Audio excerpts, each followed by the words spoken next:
Good morning, everyone. Welcome back to another Market Mates episode. It's great to be back with you all on this fine Tuesday morning. I think it's Tuesday morning. I'm still recovering from my big socializing weekend. I went to the footy, had a Bucks party. I'm still recovering. I still woke up this morning so tired. I was like, oh my gosh, just playing catch up. But we're joined obviously by Craig today, guys, as normal. But we've got a local friend of ours, Matt from Crypto Tax Made Easy. It's great to have both you lads on the show. How are you both doing? Matty, how you doing, mate? How's things with you? Yeah, doing well. Just hit a pretty hard workout on the assault bike, and yeah, hopefully my brain turns back on by halfway through the stream. Yeah, I love that, mate. I love that. Hey, morning exercise. That's something I still haven't quite got there in my life. It's just, I don't know why. Craig, I don't know. You used to gym a lot, Craig, too. Like, are you a morning guy? Or are you more of a throughout the day afternoon guy? No, I'm definitely not a morning gym guy, man. I'm an afternoon.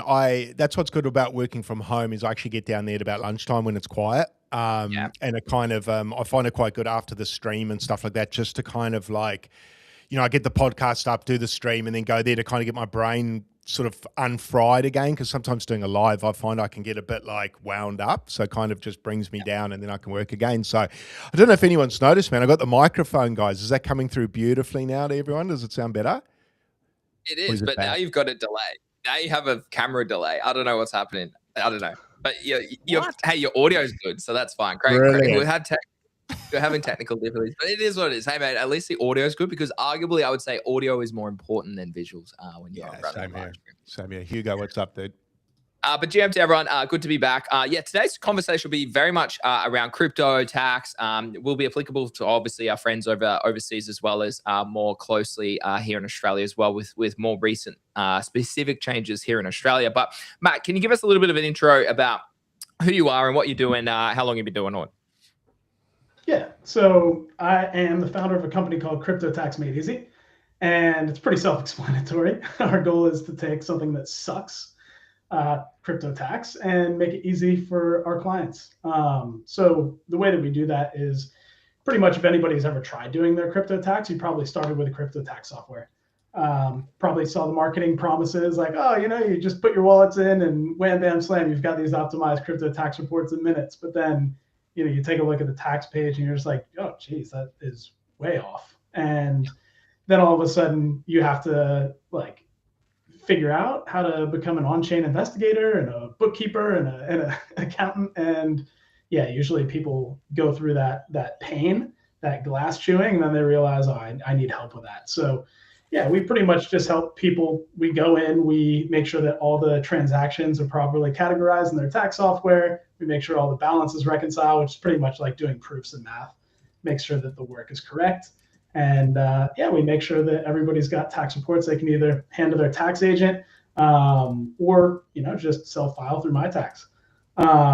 We also, for our US and Australian clients, we have some tax agents, CPA in the US, tax lawyer in the US, and we've now got a 17-year experience chartered accountant in Australia that we're onboarding, who's a tax agent as well. So yeah, we've got some really good licensed partners as well if you need help with advisory and filing and all that good stuff. And I mean, that's arguably probably really important when we go through a significant country change like we've seen here more recently with proposed tax law changes here in Australia. So definitely good to hear that. Craig, did you want to start with questions or would you like me to go first? I don't really mind, mate. Would you like to? I'm easy. You can warm us up if you like. Yeah. All right. Well, I'll start with real basic. So what are some of the most common mistakes that people get wrong? Perhaps let's go crypto specific with tax. Like what are some common mistakes that probably people should be made aware of? Yeah, easily most common mistake is that people think you only pay tax on what you cash out to fiat. And that can create some huge issues because in both Australia and the US, crypto to crypto trades are taxable. And in the US in particular, it's a little bit more of a filing headache because we have to file every taxable disposal of every tax lot we've purchased, which can, for me, I literally, because I have to file my US taxes as well as my Australian taxes. So I mail my US taxes in. It ends up costing me between 50 to 75 bucks to send it from Australia to the US because of how thick my form is where I have to report my crypto disposals. So it's a bit shit. But in Australia, we don't have to submit line by line all the trades that we made, but it is expected that we are accounting for each crypto to crypto trade. And so if you get audited by the ATO and you don't have those records, then that can be an issue. And if you only are reporting what you cashed out, oftentimes that underestimates, because usually we keep our chips on the table here in crypto. So usually you cash out a lot less than you actually made. So I'd say that's easily the biggest misconception that I see. Yeah. No, I think that's definitely one that a lot of people, I mean, I still have people ask me and comment on some of the posts that you post about oh wait, don't I just pay it when I put in the bank? It's like, no, legend. Like if you literally swap from ETH to USD, that's a taxable event. If you swap from Solana to BTC, that's a taxable event. If you claim an airdrop, that's a taxable event. Like all these sorts of things. And it's a big let's talk about airdrops specifically, because it differs from country to country. And I'm actually about to get probably a little juicy airdrop, actually, a couple tens of thousands of dollars of an airdrop. So for me in Australia, how does an airdrop work specifically if I'm looking at it from a tax perspective? Yeah, so luckily in Australia, initial allocation airdrops, so like what we would call a TGE, those are not taxed as income. So you receive it at $0. You have a $0 cost basis. And if you just insta sell it, as people in the US might, because they have a tax burden, then you just pay gains on the value that you took out. So, if you receive the airdrop, this is the good thing. Most of them are worth the most the moment you receive it. If, let's say you get like a 20 grand airdrop, and by the time that you can sell it with slippage, it's like 10 grand that you're getting out. Well, in a lot of countries, you get hit with a 20,000 income tax bill, and then you might have a $10,000 capital loss. But like in Australia, we can't use capital losses to offset our income, and in the US, you can only use 3,000 in capital losses per year to offset income. So people can really get wrecked by airdrops. But luckily in Australia, the ones you're most likely to get wrecked by, those TGE airdrops, not taxed as income. So you just pay tax when you sell. So realistically, like all projects should just airdrop only to Australians and give us the opportunity to transfer our governance rights if we want to. But we're less likely to, because we don't have to, instantly nuke like 30 to 40% of it to think about taxes. Yeah. So any project founders listening. Hey, we'll be first on your leaderboard for your point system. So no, that's interesting. So there you go. I mean, my understanding was still even different to that. So that's good to clear that up before I get my little SLX DeFi on Solana this in 2 days' time, I think it is. So I'm excited for that one. Craig, I'll handball over to you, legend. Yeah, I've noticed. I mean, one thing a question I had was, I've noticed since I got into crypto, probably I think it was in 21, and I think they were onto it pretty quick. We call them the ATO here for the Americans in the room, Australian Taxation Office. And I got a letter from them within, I think, 6 months and just to let me know that they were aware that I was trading crypto and to make sure to include that in my next tax return. So a friendly-ish letter, right? And I'm sure lots of us got that letter. Are you, just for the Australians in the room, are you finding, I think a lot of people think that perhaps the ATO aren't watching what they do, right? But I certainly found when I got that letter, I'm like, well, okay, they are watching, and that's going back to 21, 22. So are you finding now that the ATO are starting to catch up with the habits we have? Because I think the hard thing in the past with the ATO was what we actually do in the space. We get up to some weird stuff here. We get airdrops. We've got NFTs we flip. Are they collectibles? What are they? Are you finding the ATO now and the Taxation Office starting to catch up with the way we operate here in crypto and are now starting to put laws in place to capture that? And are you finding people that have perhaps skirted or avoided paying tax on that in the past? It might catch up with them, I guess, in the future if they don't start to report these things more accurately. Yeah, so I don't want to be a fear monger, but like the ATO does and has had they call it the Advanced Data Matching Program in place for a little while now. And essentially, like any regulated like Aussie exchange or broker that you KYC with, like if the ATO asks them for information about a taxpayer, they kind of got to give it. So that might include things like your trades on the exchange, but it might include any withdrawal addresses or addresses that you interacted with. So they can kind of create a map of, okay, like what are your on-chain addresses? Like you might think that it's completely anonymous, but the moment that it touches an exchange, or the moment it touches a wallet or is funded by a wallet that touches an exchange, like the ATO potentially has visibility into that. And you asked if they were kind of like catching on to what we're doing and putting laws in place. I haven't really seen any laws being put in place yet, and like specifically around crypto, but they did back in, I think it was 2023, maybe it was FY24. They released this like pretty much blog post on how they thought DeFi should be taxed, and it was very not good for us. Let's put it that way. It was pretty much like, if funds move, it's a CGT event. Like they were just like, we are looking to get you guys every time you move funds around. Harry Dell, a tax lawyer, prominent tax lawyer here in Australia, he was pretty much like, that's a blog post. It's as good as toilet paper. Like, that's not a law. Give us some laws. And yeah, so like we've seen, for example, that Veiled, like crypto-backed loans company, they also, I think, have some crypto cards.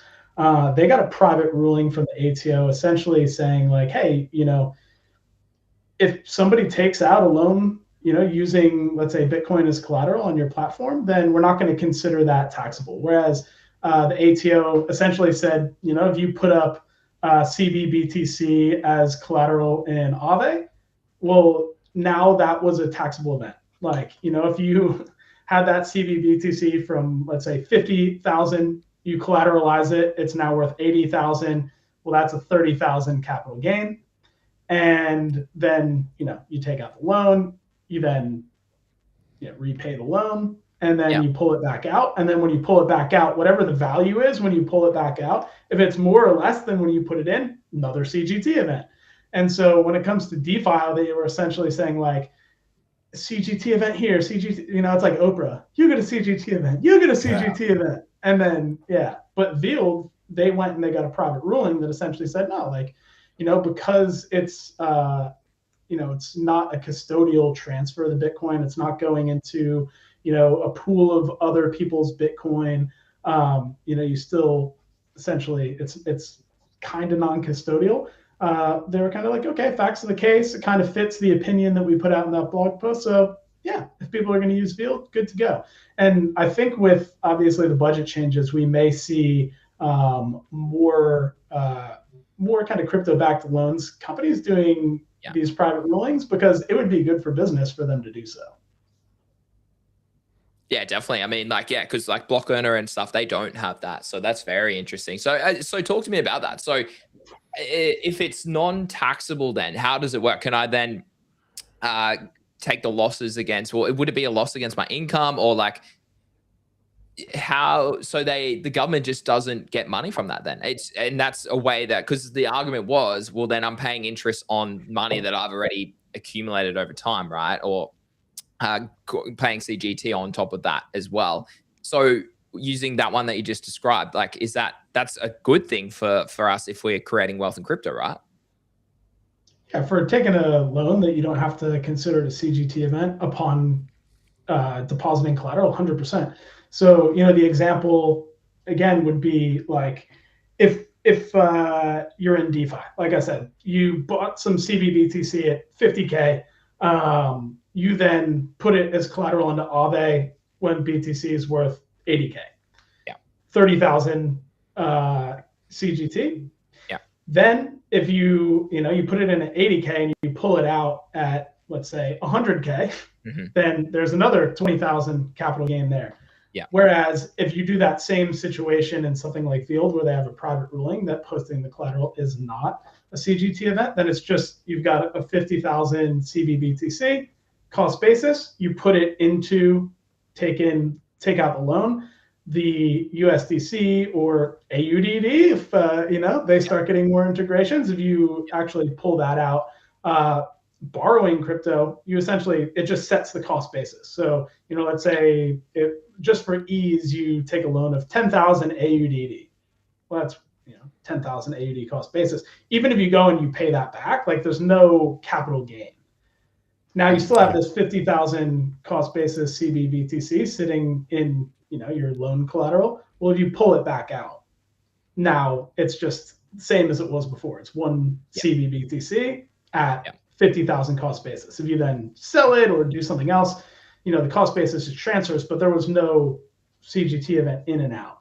It also is good because it means that you've more likely kept your holding period so that you might qualify for the long-term capital gains. But with the budget changes, how good is that anyway? Well, yeah, let's talk about that specifically. And then I want to come back to Jabs' comment in the chat there as well. But yeah, government's plan in Australia to help. I mean, this is my this is my engagement bait tweet, so ignore the first post. But anyways, 50% CGT discount gone, negative gearing killed for new investors, 30% minimum tax on capital gains, trust income hit with a 30% floor. So talk us through these changes, what that means for maybe people who trade as a sole trader in their own personal name. Okay, so it would be income. And then also talk to us a little bit about maybe people like myself who trade under a company, and therefore the trust sort of is the one that comes to my sort of conversation. Yeah, so I guess just following on the capital gains discount, prior in Australia, for any of our fellow burgers, there is a 50% capital gains tax discount when you hold for more than 12 months in Australia. So if you're doing very well, which in Australia is pretty much like over 190,000 a year, then your tax rate's effectively 47%. That's your income tax. So if you are short-term trading, anything less than 12 months, you get taxed on your gains at that income tax rate. So now with the budget changes, they've put in this minimum capital gains tax of 30%, which sucks for anybody who's not killing it, which we'll talk about in a second. But you essentially get taxed at your income tax rate with an inflation adjustment. So if inflation is, they say that it's 4% over the course of the year, then you might get a 4% inflation adjustment on your income tax rate.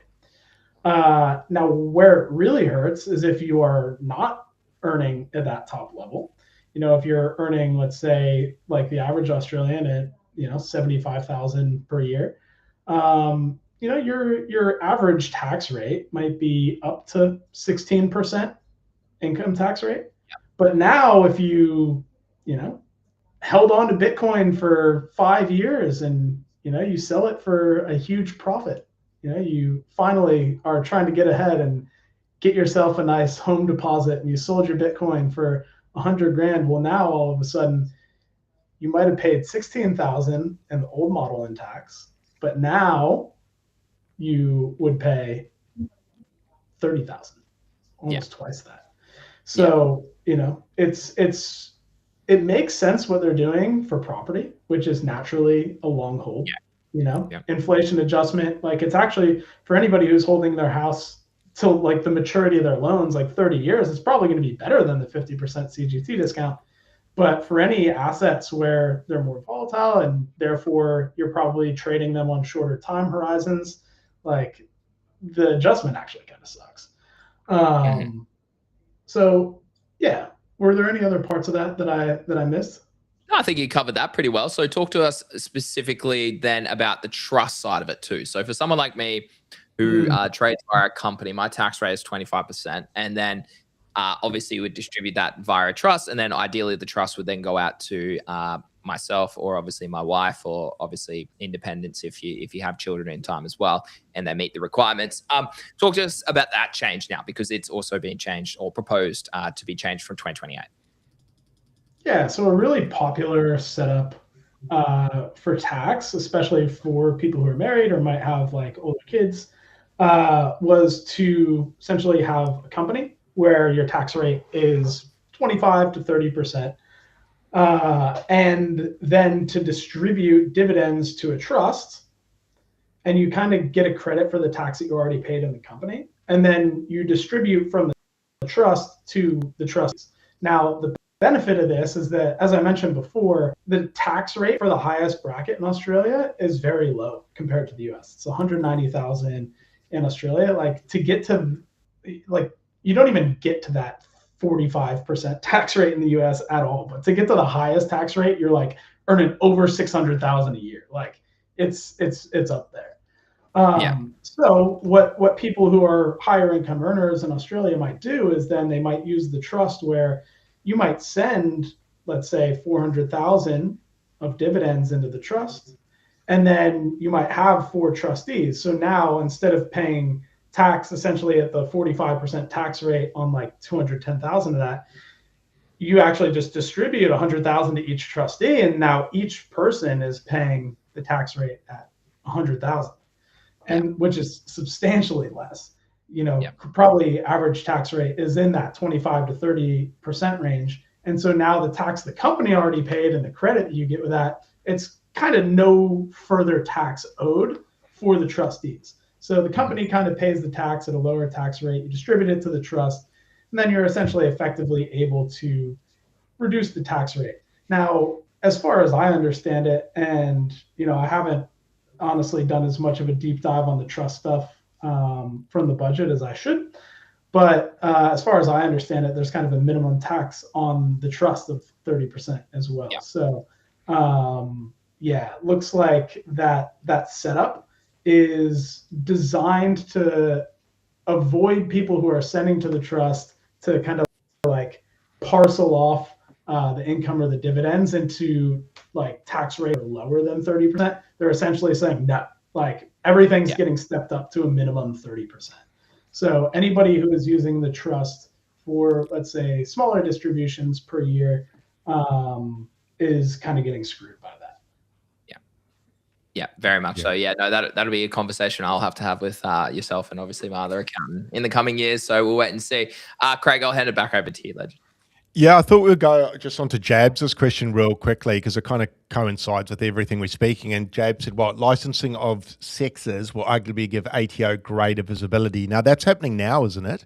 That licensing is being enforced now, I believe. I'll add to that because it's like so many people think that they can get away with it. Like there's so many people that I know literally getting away with it.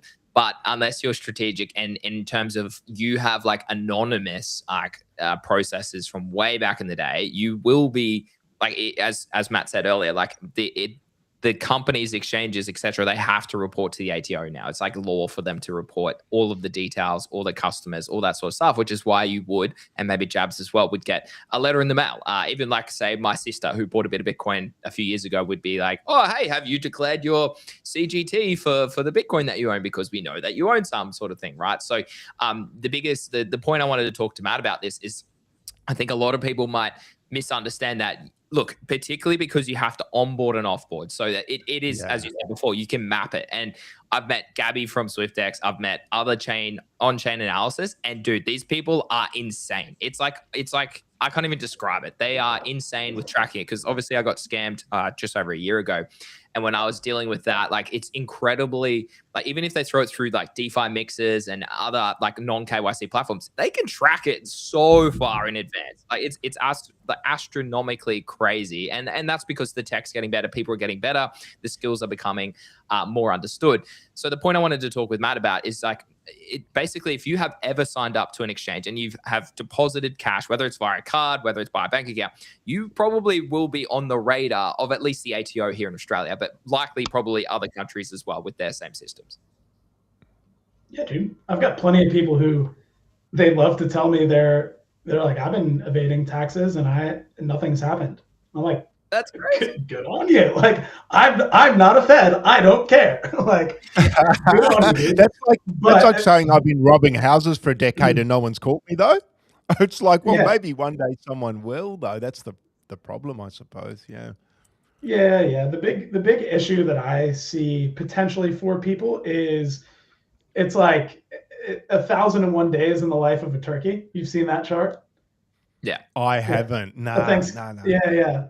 So in the US, there's Thanksgiving, which is a holiday where, you eat turkey. And yeah, it's just this chart where it's like the well-being of the turkey over time. And it's like the well-being just goes up because it's just getting fat and happy. The farmer's feeding it, taking care of it. And then boom, well-being goes to zero when it gets its head cut off. So the thing that I have found is like there's a lot of soft enforcement happening, both in the US and Australia. So essentially, like it's not straight to an audit. Like, we're pulling your pants off and having a look. It's like, hey, Gotcha.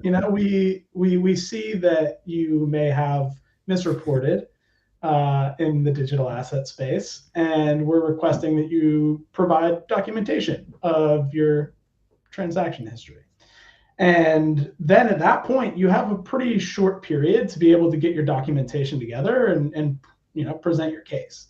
Now, sometimes like your case is, hey, like here's my documentation. I had we have some people who they had not been filing. They've been in crypto since like 2017.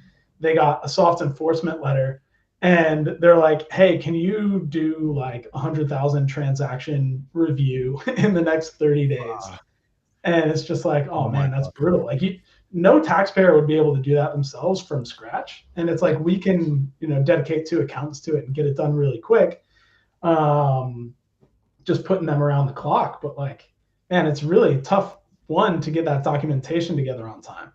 The other thing that's bad is, like if you weren't actually paying your tax and you did have big gains in the past, even if you lost it in a subsequent year, like let's say you killed it in 2021, lost it all in 2022, and then all of a sudden you had a big run up in like 2024 again on meme coins and like the post-Trump inauguration pump, and then you just lost it all like in Melania again. Well, the tax office doesn't care unless you're in Canada where you can carry losses back 2 years. The tax office just cares about things sequentially. So if you had a gain in 21 that you didn't pay tax on, well, now that you owe that unpaid tax plus an incredible amount of interest and penalties. Same with that like 2024 gain. You might have lost some money in 22. You might have some carry forward losses that might soften the loss, but then you again like have penalties, maybe not as much interest because it's shorter in the past, but not paying, there is a substantial risk to it if you do end up getting caught. So people in crypto are risk takers. It doesn't surprise me that some people are rolling the dice on that. But yeah, for the people who are like, yeah, I'd rather just enjoy my money, cash out, like I'll pay my fair share and not have to look over my shoulder for the rest of my life, like then it makes sense to get square. And I find the thing in Australia that I'm noticing, and I'm sure everyone notices this, is they're tightening up on everything. That's including cash. I mean, you go to the bank and you try and put in more than about $3,000, which I've done, and even if it's your bank, you've got to put into your bank account. You can't put into a stranger's bank account. You can't actually pay for items. I actually went to pay for a chair 2 weeks ago. Someone was selling a chair and their bank account was Commonwealth Bank, and I couldn't pay $1,300 into their account with cash. The Commonwealth Bank won't accept cash payments. It has to go into your bank, whichever bank yours is, and then you've got to transfer it. So I guess the reason I'm bringing that up is that the ATO now and the banks are just, there's very few ways to skirt the system now, isn't there? And I think people are going to get called out over time that have been trying to do that. And I think now with Jab's comment about the licensing of the sexes, which is coming in here, well, it's already here. Am I right, Grady? They already have licensing, isn't it? But is it stricter licensing? Is that? I don't know. I would assume, yeah. Because, I know that they are licensed. I don't know. Yeah. I'm not a centralized exchange and broker licensing expert, so yeah. Jabs probably knows better. We should probably ask him. Yeah, Jabs probably does know better. I mean, I would say yes. Like, as I said before, I'm pretty sure it's that, like, if the ATO, as Matt said, comes knocking, they have to provide. It's like illegal, like, because their country is based in, their company is based in Australia, so they fall under the legal tax system of Australia, so they have to be compliant to that. So yes, I would say it's been licensing for quite a while. It's the people like, I'm not going to disclose any names. It's the people who move overseas. I think a lot of people like, Australia, shit, I don't want to pay tax here anymore. I'm going to move to Dubai. I'm going to move to Thailand, whatever it is, right? It's like, well, hold on a little bit, legend. Like, I know obviously Matt can speak on this specifically, but you will probably owe tax at some stage, even if you've made a lot of money in crypto. So what are some things that people should be aware about as maybe an Australian as well, but before maybe looking to move elsewhere or becoming a tax resident of a different country? Because I know a few commenters on a few of my viral posts over the last couple of weeks have been, Greeny, why you still live in Australia? Bro, you move to this country, go over here. Like, New Zealand has this deal. Like, I've had so many people. So what are the things that if someone was perhaps like absolutely smashing goals in crypto or trading or whatever it is, and they're like, you know what, I'm sick of paying 47% tax because they don't run a company, or they're sick of obviously not being able to get all their money and all of that sort of stuff. What are some things that we need to be aware of if we were to perhaps leave Australia, particularly at the crypto and the tax sort of side of things? Oh man, can't imagine wanting to leave Australia, like to genuinely want to, but I agree with that. I agree. It's great. Yeah. So one of my best friends, he did move overseas for tax reasons, and I understand his thought process. Like, he was like, you know what, I can move overseas in my best earning years, and I can essentially get my tax rate down substantially, both on me and my business. And then I can choose to live wherever I want. Once I've, got through my best earning years, maybe I'll want to go back to Australia. Maybe I'll find somewhere else. Long story short, he wants to come back to Australia, but I was there with him during the process of leaving. And so within Australia, as well as the US, there's an exit tax that you have to pay. So essentially it's like, they treat it as though when you leave that you've sold everything, even if you haven't. So, if you leave, you've got this crypto portfolio. So you essentially have to treat it as, like, let's say that you leave on the 30th of June. You're like, I'm not starting FY27 in Australia. Fuck that. And you leave. So then essentially it's as if every asset that you own at that point in time gets sold on the 30th of June for its fair market value. And so the best thing to do is to time it. My buddy, he nailed it. He left in 2022 in like peak bear market. And he was just like, overall, he was in the red. So the only thing he really had to pay tax on was he sold his house. And but it was, oh wait, shit, no, that was his primary place of residence. He owed like zero exit tax. It was like crazy. I was like, how did you pull that off? You're so like, you're proper wealthy, and you pretty much owed no tax on the on the way out. And so like leaving when your portfolio is down is ideal. Now here's the thing: he had worked with a tax lawyer, and the main thing was you have to like properly sever ties. If you have any ongoing interest in Australia, the ATO can come back and be like, you didn't sever ties. You are still a tax resident in FY27. And then they can come after all your earnings that you had overseas. So you might have found like, zero tax rate somewhere else. You might have moved to Dubai, maybe. But ATO is like, nah, that's not how that works. And what are some of those examples? Like a company maybe paying parents via bank accounts? I don't know. Give us some examples of things that you should be aware of.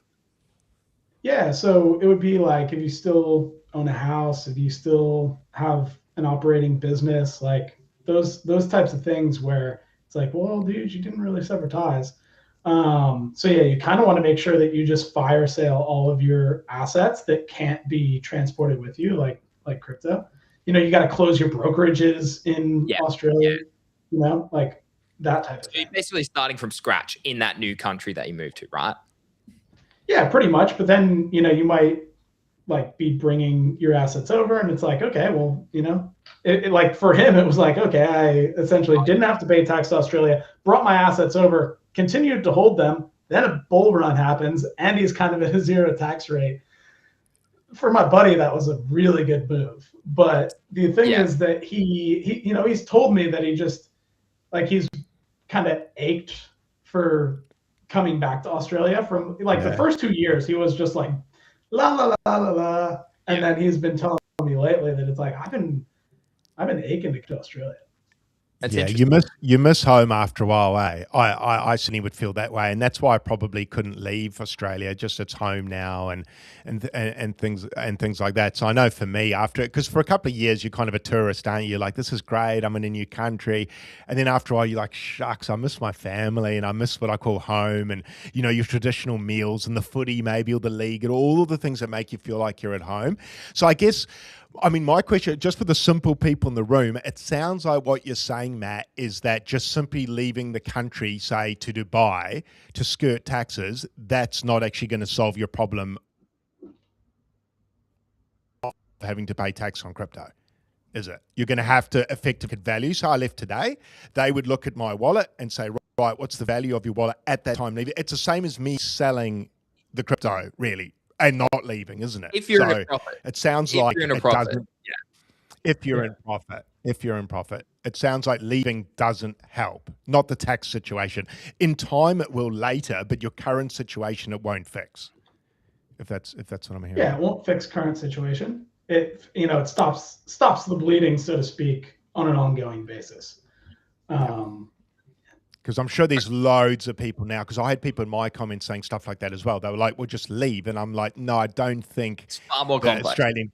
I think the government's a little bit onto that one now. You know, they've been around a little while. They've been around the block before. They're not going to just let us go, I'm taking my Bitcoin. See you guys. And like, that's all right. Come back when it's on a downtrend again. I'm like, yeah, no problem. I'll be back at 40K and we'll go again. Yeah, I kind of figured that would be the case as well. All right, so let's move to, we spoke about airdrops earlier. How does the ATO and even the US, how do they treat staking rewards, referral bonuses, trading competition, yield income, all these sorts of things, all the parts of, unless you're a degenerate, you're probably listening to the show going, what are even some of these terms? But for a lot of people who are involved in crypto, they're probably like, oh yeah, this is actually a really valid question. Yeah, a lot of the kind of blanket answer is that both the ATO and the IRS would consider those to be income in most cases. But yeah, for like our US clients, when it comes to proof of stake blockchains and staking rewards, you can do these things. It's kind of like a private ruling in Australia, but instead of going to the ATO and pleading your case and hoping that they say yes, it's like, rather than asking for permission, you get a licensed tax professional to look at the situation. Yeah. They put together this tax opinion letter for you that should be based off of relevant case law and the tax code. And then they may be able to essentially say like, okay, you know what? I don't think that your staking rewards on a proof of stake blockchain should be taxed as income. So then it's similar to what I was saying to Granny before. You get it at a zero cost basis. If you sell it, it becomes capital gain or loss. So we do have some, like both a tax lawyer and a CPA in the US who, depending on the facts, will usually be willing to write these tax opinion letters for people on staking rewards in particular. It's usually rare that it makes sense to do that unless you're like, running a validator operation or, running a node or, significant mining activity. I wish I had an ETH. Take me back. Anyways. Yeah. So, so there are some cases where, there may be an argument to be had that that's not income, but generally, when you're earning those things, it tends to be considered income at the fair market value when you receive it. So airdrops is the biggest kind of risk because especially around that initial allocation, the volatility, and we see airdrop charts is like, poof, crime, poof, down. Yeah. So, you can really get screwed if you like receive the airdrop really high and then you don't get a chance to sell it until it has dumped, because the loss when you sell it doesn't necessarily offset the income from when you received it. What about luckily for things like? Yeah, no. Yeah, finish your point. Yeah. Yeah. Luckily, things like referral rewards from like an exchange or something like that, it's usually paid like USDT. So not really volatile, whatever. It's not a big deal. But for these volatile things like staking rewards can be, or yield farming rewards, those can be volatile, and you do have to kind of pre-plan and be like, okay, I'm gonna sell 30% of my rewards to just set aside And that way I know tax is covered, even if this token that I've received just dumps to the core of the earth. So what about, like, I think this airdrop that I'm about to get from Solstice, I think I'll get a portion, then the rest will be vested. So what happens if it's a daily drip and I'm getting, I mean, I've had that a few times where you get a token supply amount per day for like a 90-day period or a 2-year period, whatever it is. Is it the same case, or like, does that reset your cost basis? How does it work then specifically? Yeah, I mean, in this case, it's one of those where you probably want to make sure that you've got a tax advisor who can look at the facts of it and determine, like, okay, how does this need to be taxed? In this case, where you where you are receiving an initial allocation and then it's vested over time, I would still argue personally that, well, that was the initial allocation. I'm just, pulling it into my wallet over time. And so, like, let's say, for example, if I was like in your crypto tax software, how would I do that? I'd essentially say, well, what's the total amount that Greenie is planning to get? So we're going to pull that. We're going to pull the initial amount that goes into the wallet, and then we're going to create kind of this holding wallet for the vested portion. And we're going to put that in, let's say today, into that holding wallet. And then each time you receive the little drip to your new wallet, we're essentially going to say that it's like a withdrawal or a self-transfer from this like holding wallet into your actual on-chain wallet. And then that way, we can kind of capture what's actually happening. We've had a few clients who they, for example, were an early contributor to like Bonk. And so they bought like what ended up being millions of dollars worth of Bonk for $1,000. And so, they contribute $1,000 early on. And so we essentially treat that, in the tax software, it's like $1,000 trade for all this Bonk, but then it's being vested over years from Streamflow. So then we're essentially just saying, well, your, $5,000 worth of Bonk that you got today has a 10-cent cost basis from the initial 1,000 you put in. It's essentially the same thing as income, but it saves you from having those vesting events essentially be considered income, which, as I mentioned before, sucks because if you have losses, you can't use that to drop your income. So, yeah, okay, yeah. What are some records that crypto users should be keeping so that they don't get destroyed at tax time? If you obviously aren't someone like myself who uses, like I use some, Coinly is another one you can use. If you don't use these tax softwares to track, and I honestly, if you're anybody doing thousands of transactions, I highly recommend you should, particularly across multiple chains and multiple wallets and multiple central exchanges as well. What are some records that perhaps the common person should maybe be keeping aware of? Yeah, like 100%, I think you should be using a tax software to keep your records because it just makes it so much easier. Even though, like, a lot of people complain, and I kind of put fuel on the fire, but they complain that, tax software doesn't live up to what it says. It doesn't live up to you just put it in and then you get your reports. It doesn't do a great job of doing the calculations, and it doesn't do a great job of automatically recognizing what a transaction is. It always requires some human review. So people are like, well, if I have to if I have to hire Matt to do this, or if I have to do this myself, like, what's the point of paying $200, $500 a year for the software? But if you've ever, like, I've been tracking crypto taxes since 2017 when it was like doing it in Excel. And back then, even when I was doing like maybe 50 like weird ICOs, let's say in 2018, that still sucked to like pull out information into the spreadsheet. So yeah, if you're doing thousands, like the amount of time that you'll save just from having the data pulled in for you, especially if you're like heavy on chain, will be huge. But if you're mostly trading on exchanges or, mostly doing like futures or perps trading, you kind of don't need the crypto tax software for that. You can do that in Excel because most of these platforms, you can pull your trading data as a CSV file, and then most accountants should be able to work with that in Excel. So the main thing is that you need to continuously pull those CSV files because, like, MEXC, for example, they will just like delete your data after 18 Yeah, months. dude, it's so Really? Yeah. So the amount. Yeah, Yeah, great. yeah. Is that a feature or a bug, do you reckon? I'm- 6'7", Craig, 6'7". yeah.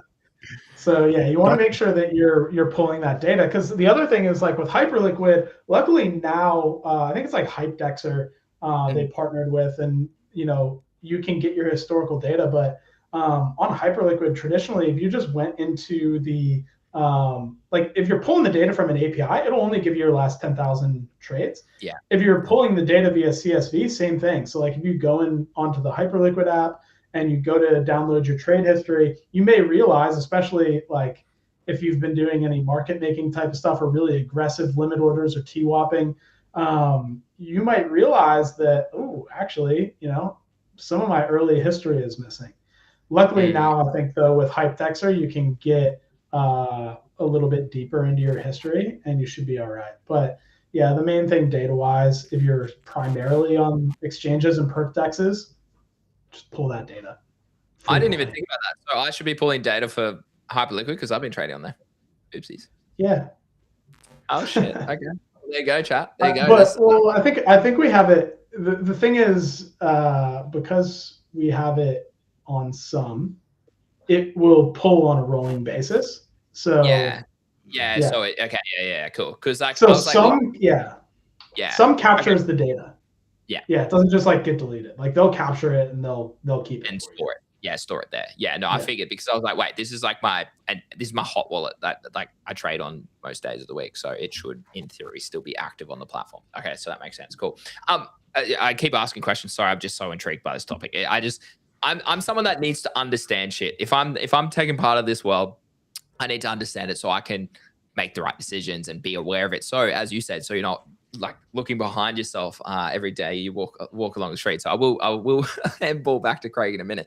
What about non-KYC exchanges then? Because I know that's a big thing that a lot of people love to do is they're like, oh, I don't have to KYC to this exchange. Hell yeah, I get to trade in it. Or it's like geo-blocked, right? Like I know for Bybit, for example, that's where I like to trade, in my opinion, most of the day. However, a lot of people like in America, they can't actually use Bybit. So how do you is it still the same process? Like if you are no matter where, like, I mean, okay, I'll take it back a step. No matter where you are, you should probably be downloading your CSV files, downloading your history, storing it somewhere, and then probably giving it to a accountant, particularly if you have thousands of transactions.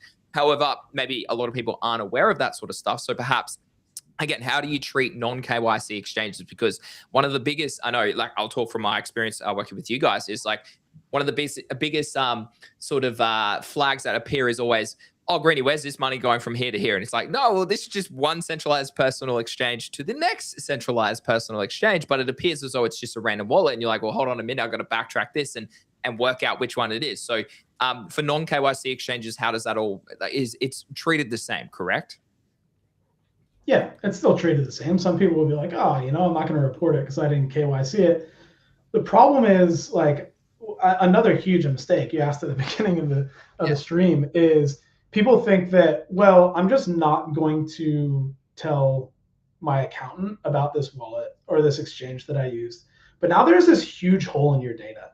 And so, we might not have a record of like when you transfer funds from that exchange back to your other exchanges or wallets that you've KYC'd, we don't have a record of where that came from. If you get audited, if you can't substantiate where that came from, the default assumption is that that was income. You earned that as income somewhere and you're, not reporting your income.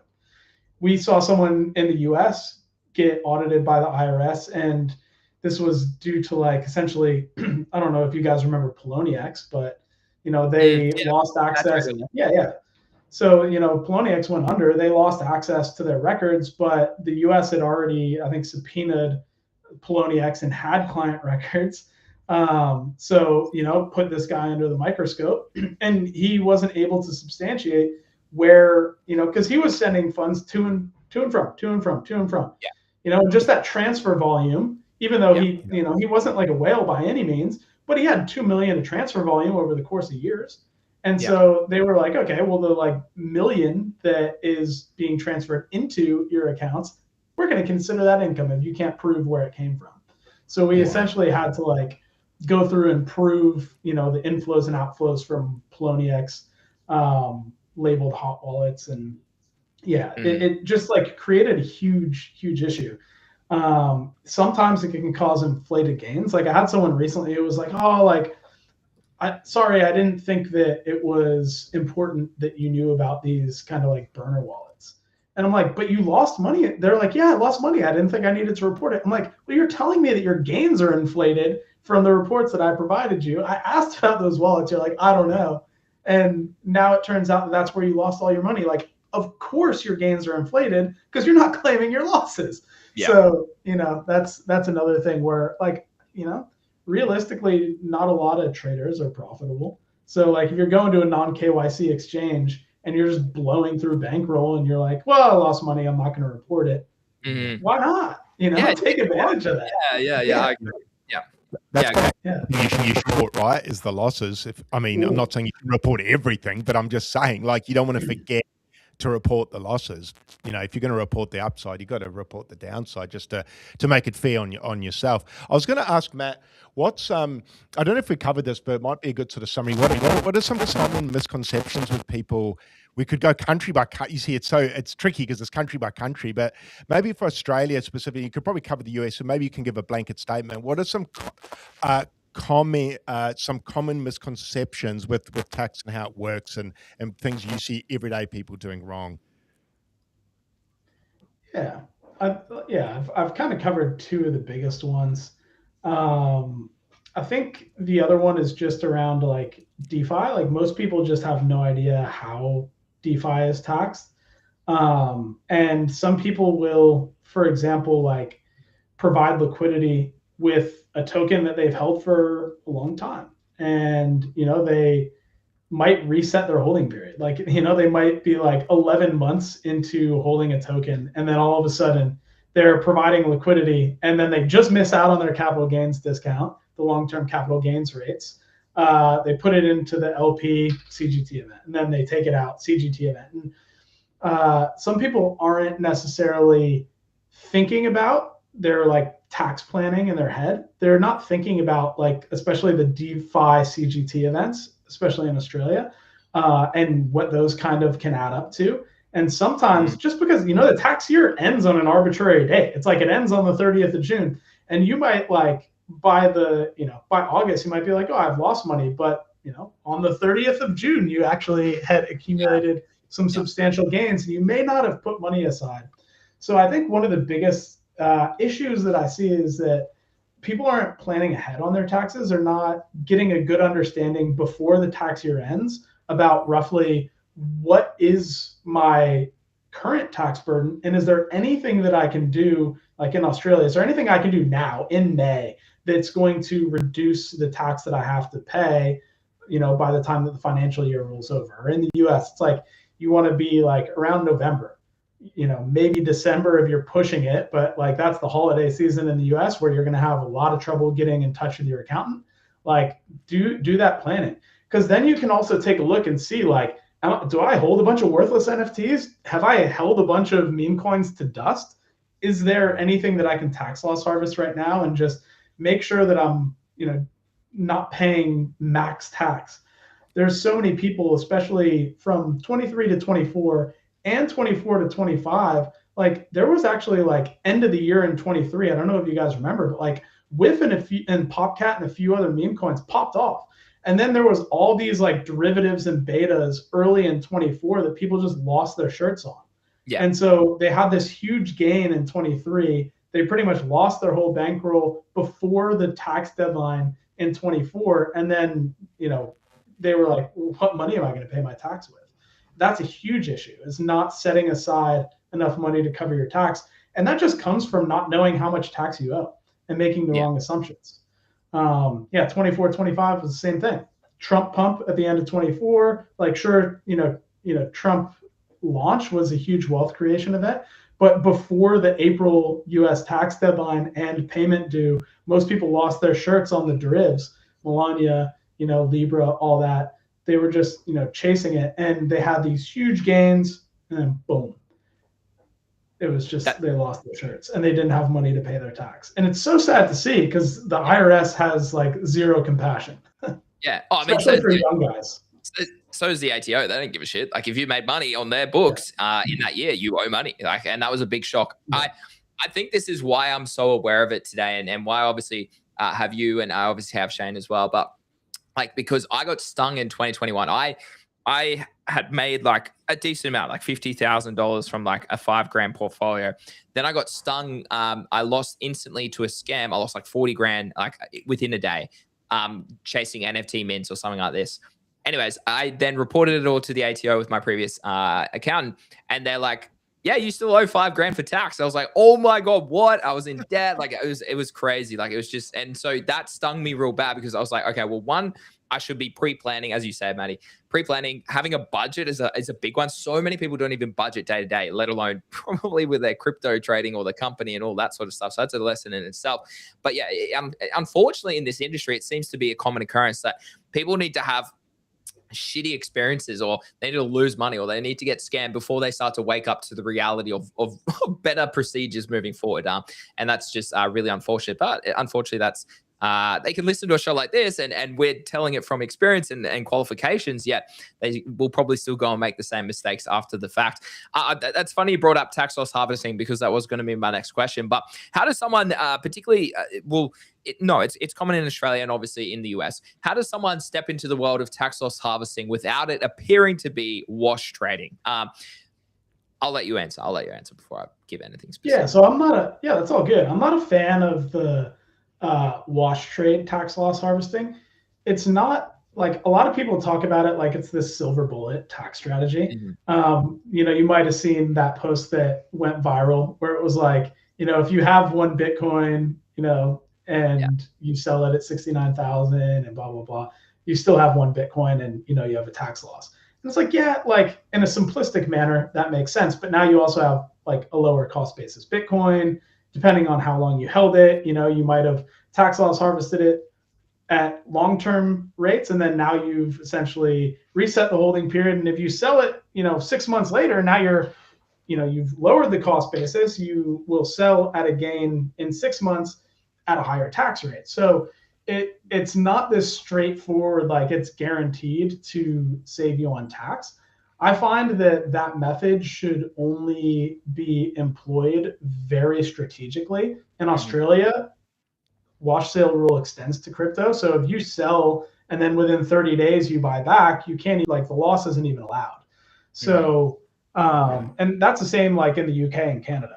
US is the only country really where that like wash sale doesn't directly extend to crypto. However, I do have some CPA friends who essentially say, like, if there's clear intention that you're doing the wash sale for tax purposes, then, you could still potentially have the loss disallowed. So that's one of the reasons that I don't love the wash sale as a strategy. Is it's just more risky, and it's not as guaranteed to save you on tax, like, overall. The type of tax loss harvesting that I'm a huge fan of, as I kind of alluded to, is like you sell your dust, you sell your worthless NFTs. A lot of people are afraid to do this because they see, occasionally, every now and then, there's a chart that just gets crimed. And they're like, if I just held, I would have had 100x. But like, if you've got 100 tokens that you hold to dust, and one of them 100x's, but, and if you just tax loss harvested them all, you usually end up saving about as much on tax or more as you would from, having just luckily holding onto some dust that crime pumps and is actually worth something. So yeah, selling off the assets specifically that you've lost conviction in can be one of the best, lowest risk ways to tax loss harvest. And that's generally what I'll do. Is I'll, take our clients like holdings reports at the end of the year, and it gives us an idea about the cost basis of their assets. And then they themselves can go through and be like, well, oh wow, like I can't believe I spent 20 grand on that piece of shit NFT that's worth 0.01 ETH now. Like, I'm gonna go just dump that thing into whatever bid exists. So yeah, that's my preferred method. And for me, that's ended up being like 4 to 5 figure tax write-off for me every year, because I definitely can't pick every winner. I mean, fair share of losers in my portfolio. I mean, so does everybody. Anybody that tells you that you only win every time is a red flag. Avoid those sort of people. Yeah. I mean, look, I won't lie. We did that on our Pudgy recently. Like I bought that for 21,000 US April last year, I think it was, maybe around that period. And I was like, oh, hold on a minute, like it is across tax years, but I was like, well, it's now only worth $10,000. Well, that's in theory 11,000 loss. Well, let's hope I've made some money elsewhere. I might as well take that.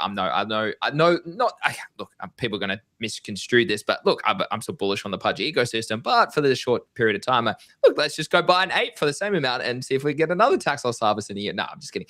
God willing, God willing, Greeny. Yeah, God willing. I mean, you've done the same sort of thing as me too, Craig. So we're in the same party there. So yeah, look, it's just about being aware. I think that's the biggest thing is so many people, this whole conversation is about, hopefully to everybody who's listening back on our podcast shows and obviously on YouTube and X and everything, is it's just creating awareness around this topic. Because as you said, when you literally started, you're like, no one wants to talk about this topic. But unfortunately, it's a big part of being smart in the world of crypto. And it's only just going to be even more important, particularly with these ATO changes as well. And obviously, maybe the US changes. Who knows what happens after Trump leaves office? You never know what can happen as well in the future. So you want to be aware and you want to be, as you say, sort of budgeting and having an understanding of your holdings. I mean, I'm so funny because unlike you guys, I know Craig is very much a buy and hold sort of guy as well.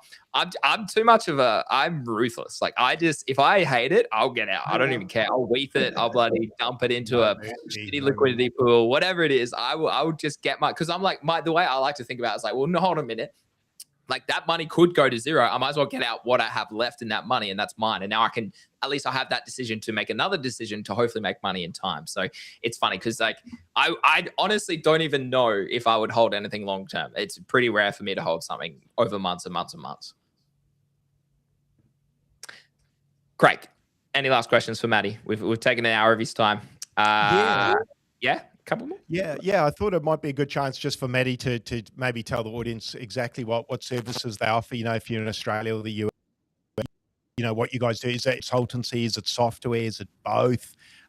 Give us a quick pitch about what you do and how you can sort of help people out there listening. Because I know there's we've just explained, tax is a complicated thing, and the more I look at it, and Greeny knows, you spoke about it earlier, I had to manually do last year's, and it was a friggin' nightmare, man. I wouldn't upon my worst enemy. Let us know what you do and how you can help people, Matty. Yeah, definitely. So like the main thing that we've helped I added it up yesterday because I'm making changes to the website. We've helped over 1,410 investors now with like the data reconciliation services. And what that is, we get all of the crypto data into the tax software. We go through, we categorize all that, we make sure that the balance is balanced, and then we prepare the crypto tax reports that you can either take and you can self-file in the US with TurboTax, here with MyTax, or you can give it to your existing tax agent, chartered accountant, CPA, or as I mentioned, we're onboarding a chartered accountant who's a tax agent here in Australia who can help with the filing and advisory side for Australian clients.